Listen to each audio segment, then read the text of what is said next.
భారత్ మాతా key ఈ రోజు సిద్దిపేటలో చాలా అద్భుతంగా శివాజీ జయంతి సభ సంకల్ప సిద్ధి సభ అద్భుతంగా జరిగింది. ఈ కార్యక్రమంలో వందల మందిగా మన హిందూ బంధువులు కార్యకర్తలు బాగా పాల్గొన్నారు.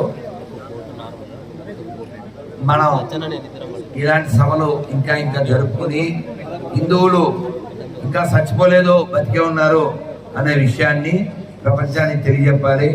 హిందువులంటే ఎవరంటే వాడు వచ్చి మతం మారిస్తే మార్పించుకునేటువంటి వీక్ ఫెలోస్ కాదు, ప్రపంచం యొక్క మేలు కోరేటువంటి రాక్ పీపుల్ అనే విషయం తెలియాలంటే మనం దృఢంగా ఉండాలి.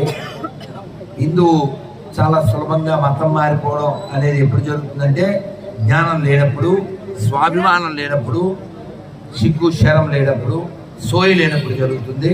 కాబట్టి ఆ సోయి పెంచడానికి ఈ కార్యక్రమాలు జరుగుతున్నాయి. ఇలాంటి కార్యక్రమాలు ఇంకా ఇంకా జరగాలి. వేల లక్షల మంది హిందువులు తమ హిందుత్వాన్ని కాపాడుకోవడానికి బయటికి రావాలి. భారత్ మాతా కీ జై. Thank you.